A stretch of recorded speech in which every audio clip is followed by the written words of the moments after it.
Alors que l'inflation est en hausse, on vous explique ce soir comment dépenser moins et d'abord avec des menus anti-crise. De plus en plus de restaurants proposent des formules à une dizaine d'euros, des tarifs ultra serrés pour attirer à nouveau les clients. Amaëlle Brignoli, Benoît Véran. Dans ce restaurant à Nancy, un menu a plus de succès que les On autres. prend pour tout le monde un menu anti-crise. Deux menus anti-crise. Cette infirmière et cet agent EDF sont justement venus pour le prix. Pour 10 euros, c'est vraiment ce qui nous a permis de venir. Nous, en plus, on a 3 enfants. Dès qu'on veut se faire ne serait-ce qu'un simple McDo, c'est 80 ou 100 euros. Voilà, là, ça permet de faire une petite sortie. Chaque midi, plus d'un client sur 2 commande ce menu à 10 euros. À la carte ce jour-là, une entrée à base de pommes de terre et de carottes, des pâtes au fromage et des fraises en dessert. Une formule élaborée par Marie-Odile Peter, qui vérifie au gramme près les assiettes. Alors là, je pèse mes rostis où ça dépasse pas 40 grammes, donc entre 35 et 40 grammes. Chaque menu doit coûter 3,50 € maximum à fabriquer. À ce prix-là, souvent, pas de viande ni de poisson, trop cher. C'est un travail d'équilibriste. Les fraises, c'est 4 euros le kilo. C'est sûr, c'est un produit phare de notre menu, mais là, avec l'entrée, j'ai mis de la carotte, de la pomme de terre, c'est ce qui coûte le moins cher. Des prix serrés au maximum. Alors pour gagner de l'argent, le gérant mise sur les à côté.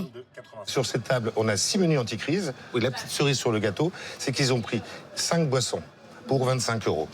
Du fait que ce prix soit relativement faible, ça donne l'envie à nos clients de se faire plaisir. Pari gagnant pour le restaurateur. Plus 30% de fréquentation le midi en semaine. Des menus à prix bas qui se multiplient dans les restaurants. Comptez, entre 5 et 16 euros en moyenne. Près de Dieppe, cet établissement propose entrée, plat, dessert à 10 euros. La patronne, Marie-Charlie, ne doit pas dépasser 3,50 € par menu pour ses aliments. Une fois par semaine, elle rend visite à son maraîcher. Ça, c'est le retour du marché, c'est cadeau. Des salades gratuites ce jour-là.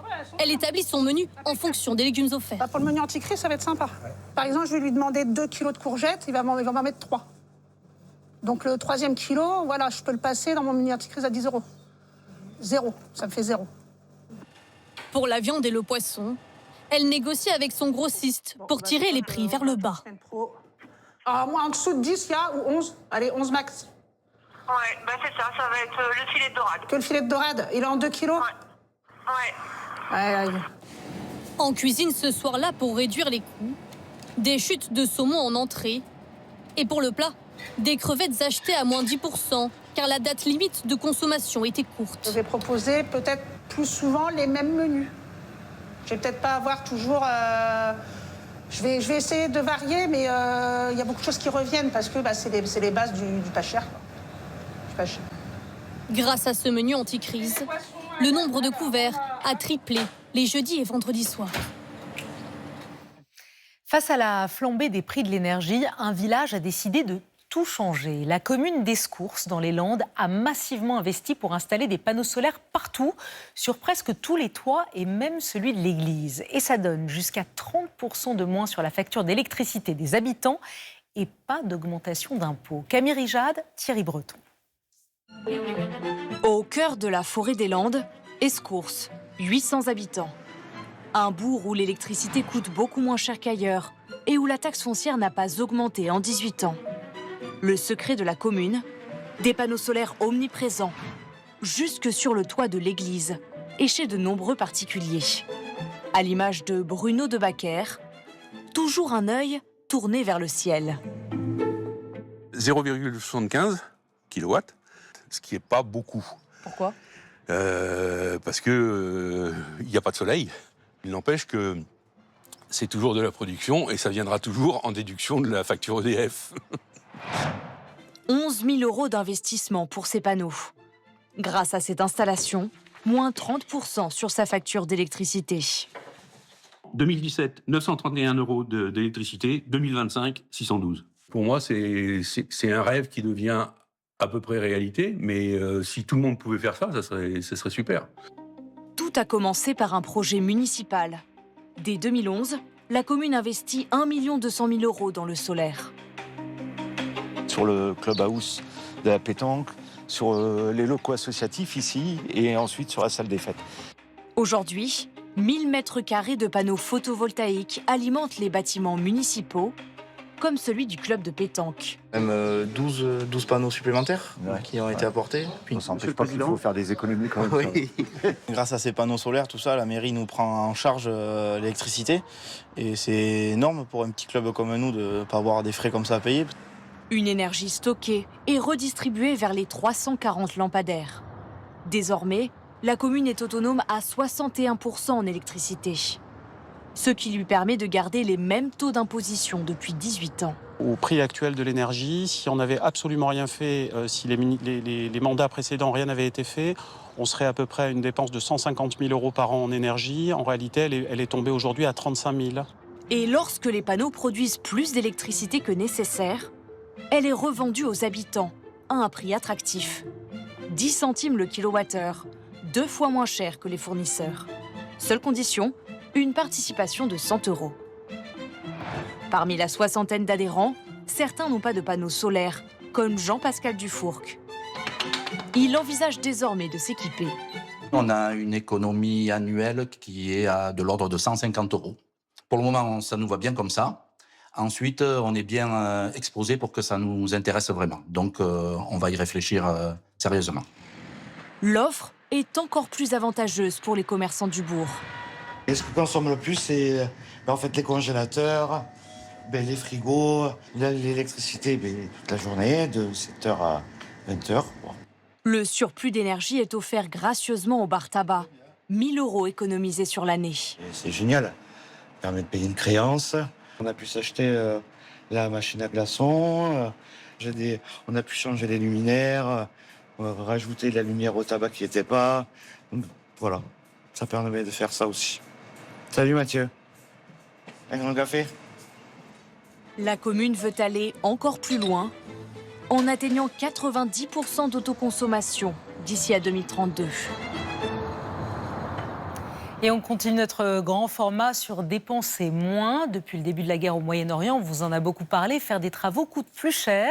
Mais il y a une solution, la récup. Des radiateurs, des lavabos, des tuiles sont recyclés et revendus à prix cassé. C'est une bonne affaire économique et écologique. Victor Frédéric, Yann Moine. Des rayons qui débordent de briquets de broc. Des radiateurs à 20 €. Du bois de 1 à 8 € le mètre, ou encore des lavabos à 10 €. Dans cette recyclerie toulousaine, tous les matériaux sont d'occasion et à prix cassé. Benoît Bunel est un habitué des lieux. En plein chantier de rénovation, il vient de trouver la perle rare, des tuiles idéales pour sa toiture. 50 centimes la tuile, au lieu de 7-8 €. Il faut couvrir presque 50 mètres carrés, ça fait cher. Depuis plus de 10 ans, cette recyclerie collecte des matériaux, des surplus ou des invendus dont des professionnels et des particuliers souhaitent se débarrasser en évitant un passage à la déchetterie. Elle les propose ensuite à prix bas, un geste pour le portefeuille, mais aussi pour la planète, une motivation supplémentaire pour choisir la seconde main, selon le propriétaire des lieux. Donc chaque fois qu'on utilise du réemploi, en plus de combler un besoin qu'on a de faire des économies parce que c'est moins cher, on participe aussi à recycler un déchet et à pas produire des nouvelles matières. Réemployer des matériaux pour rendre les chantiers plus propres. À Paris, à l'intérieur de cette ancienne faculté en pleine rénovation, les sanitaires sont traités avec précaution par Halil Chetine et ses équipes. C'est bon ? Ouais. On ne peut pas aller vite parce que si on y va vite, on casse la cuvette et ça fait qu'elle va à la poubelle. On ne pourra pas faire du réemploi. Car ce WC, comme une centaine d'autres dans le bâtiment, ne sera pas détruit, mais reconditionné. C'est dans cet atelier que des équipements sanitaires arrivent chaque jour par dizaines de toute la France. Donc vraiment, on le voit, c'est sale, il y a de la poussière et je pense que si on regarde même un peu plus, on le voit, ça a vécu, il y a du calcaire, c'est vraiment pas très joli. Enfin, tout ce qu'on peut attendre d'un WC qui a vécu pendant 15-20 ans. Ces toilettes et ces lavabos en céramique destinés à la casse sont rachetés pour une dizaine d'euros pièce par l'entreprise. Démontés, ils passent ensuite par un grand nettoyage. On va venir tremper les éléments dans des bains d'acide pendant plusieurs jours. 3 jours plutôt pour des WC et 1 journée pour des lavabos. C'est plus long pour des WC parce qu'il y a beaucoup plus de calcaire et beaucoup plus de saleté. Un rinçage et quelques finitions avant d'installer une chasse d'eau neuve. Le seul élément qui n'est pas recyclé et le WC est prêt à être revendu. Pour l'instant, impossible de faire moins cher que du neuf. Les clients sont surtout des bailleurs, convaincus par l'argument écologique. Chaque WC reconditionné, c'est à peu près 30 kg de déchets sauvés. Donc nous, on en reconditionne pas loin de 10 000. Donc c'est déjà 300 tonnes de déchets évités. Et l'idée, c'est d'en faire beaucoup plus pour diminuer cette part justement de la construction dans l'émission de déchets en France. Grâce à ces toilettes reconditionnées, les entreprises clientes améliorent leur bilan écologique dans un secteur très polluant. En France, la construction représente 70% des déchets produits.